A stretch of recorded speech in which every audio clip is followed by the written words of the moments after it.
What's up, you guys? Welcome to the January 6th edition of NBA 3-Ball presented by Establish the Run. I'm your host, Mike Gallagher, getting ready to talk a fairly light Tuesday night, and we'll break it down in 10 minutes. Hit us with the thumbs up, comment, and of course, please subscribe so it gets to your feed in the morning. This posts when I'm sleeping, hopefully. So let's hop into it. Got the Clippers depth chart up here because Paul George had a late ankle tweak against the Suns. Looked like it was minor and he's going to play through it, but got the questionable tag and did not play. I think this is definitely because of the back-to-back. Again, I thought he looked pretty good late afterwards. Ankle swell up, we know that, but I would kind of expect him to play today. On the flip side of that, Kawhi back-to-back had the revenge game against the Spurs. The game kind of got out of hand at half, so we'll see if they can maybe get him out there. And it's only a $100K plus fine for the Clippers if they sit him in the national TV game.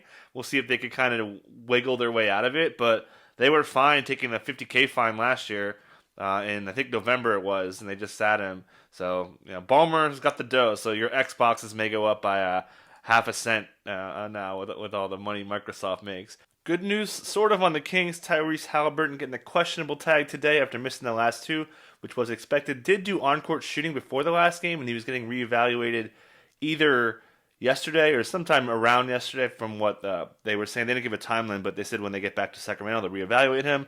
So good chance to play here. And interestingly, Luke Walton said they were missing him when he was asked about ball handling and ball movement. So they want to get this guy out there, and with how poorly they've been playing, I mean, they got to give him a lot of minutes, and I mean, he should seriously start. Extra ball handlers are good. De'Aaron Fox has been, extra ball handlers have been helping him. He's had, over the years, his numbers with Bagley are not as good. So, I mean, do you move Bagley to the bench and move him there? A lot of options here. Moving to the Cavs, couple notes on their point guard situation, which is, if you see the depth charts on the screen, they have no point guards technically right now with Colin Sexton. He can play point guard and he will. But, Dante Exum, he's out 1 to 2 months with a calf strain. We knew that happened right when he went down. Non-contact, pulled it. Unfortunate, man. This guy can't stay on the court. It's really tough to see for such a high pick. And, good defense, good defender too. But Darius Garland surprisingly got the out tag. I mean, this makes me feel even worse after the shady comments from JB Bickerstaff before. Now I feel nervous about Garland playing in even the next couple of games. So, obviously, Colin Sexton taking his tied for franchise record, 7 games with 20-plus points. He has actually better efficiency on twos without Garland, attacks more. So Colin Sexton's going to be big chalk. Today, we'll see Damian Dotson get a pretty good amount of minutes. I mentioned yesterday Bickerstaff likes him as a scorer. And Isaac Okoro is back. He's off the injury report. Would definitely expect him to start. Obviously, he had that last game where he was not getting any usage. But look at how much usage is available now. This guy can score, finish around the rim. So super low-key. I like him as a deep pickup or a punt play today. Still waiting on the MRI results for Killian Hayes, but he got the doubtful tag, so you assume he is certainly not going to play after there was concern of a hip flexor injury. So not good. DeLon Wright was headed to a DNP-CD before the Killian Hayes news. Now he is probably your favorite to start, and he has really been very good when he has point guard duties. Steals numbers are good. Assist numbers are pretty solid. Rebounds pretty well for a guard when he's in that spot too. So definitely like him after he would have been like the easiest drop in the world. Now he could be back to life. Should just add that Dwayne Casey said that he gave veterans minutes last time, and eventually he's going to play some Saban Lee, and eventually Frank Jackson, who they picked up. Last news note here with Daniel House is out again, and Stephen Silas said that he's struggling with his back injury, so it sounds like he may miss a little bit of time. Silas also said that they missed House, thought that David Nwaba did a fine job, but not having House is kind of good news for their opponents, something to consider in DFS for perimeter scorers. House is a pretty solid defender, decent on the offensive end, so there'd be a little bit more, just a tad more usage going from House to Nwaba as well, but Houston's going to probably give a lot of points while House is out. Moving to the basketball action with the Nets getting an easy win over the Jazz as Steve Nash went full galaxy brain, starting Bruce Brown, Kyrie Irving, Jared Allen, Taurean Prince, and Uncle Jeff Green. He said after the game that group didn't even practice together, and he also said that he is going to mix and match lineups going forward. You could kind of read between the lines probably until Durant gets back, which makes this ridiculously hard to project from a DFS standpoint. Bruce Brown looked pretty good in the first unit, especially early on. Didn't really do much after the first quarter. But then Jared Allen, baller, 18-19, full stat line. He and Kyrie have a plus 27 net rating at 107 minutes together. Allen's minus 10 without Kyrie. Kyrie's plus 10, so not nearly as good. He needs to play more. Jared Allen also said he switched from pesto sauce to Alfredo sauce today, so that explained why he broke out. Not much to say on the Jazz. They should have a much better outing. Quinn Snyder was disappointed with how they played. They get the Knicks today. The Knicks are giving up the second most wide open threes in the NBA, second to the Pelicans. So possible bounce back game for Mike Conley and Bojan. And then Mitchell, hometown kid narrative again. Expect him to go off with the back-to-back Brooklyn Madison Square Garden run. Lakers get another win in Memphis, and Anthony Davis looking like Anthony Davis again. 26, 10, and 4, 3 steals, 3 blocks.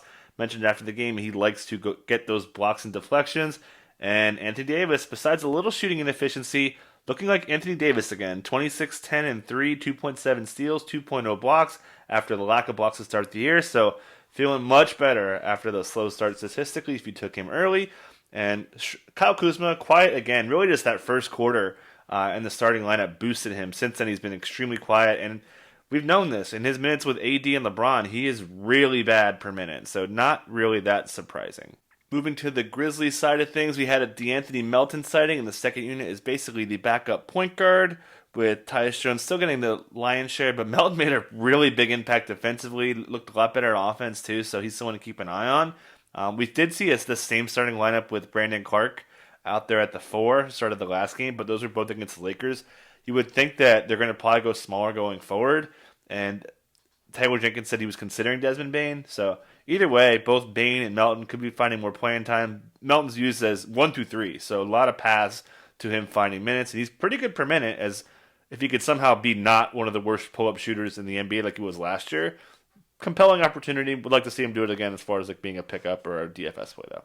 Okay, to the Wolves. Got a lot on my mind for this one. So, D'Angelo played great, especially in the second half. Rubio didn't get really any overlap, had a little bit of overlap in the third, and we saw just in the last game in the same matchup, only 1 minute of overlap with Rubio and D'Angelo, and it sounds like they kind of want to keep them apart because they're just not good together. So, Rubio's minutes are going to be really hard to come by, and it's just scary. Juancho Hernan-Gomez, revenge game season. Wouldn't read too much into it. Josh Okogie's going to come back and really cut into his playing time.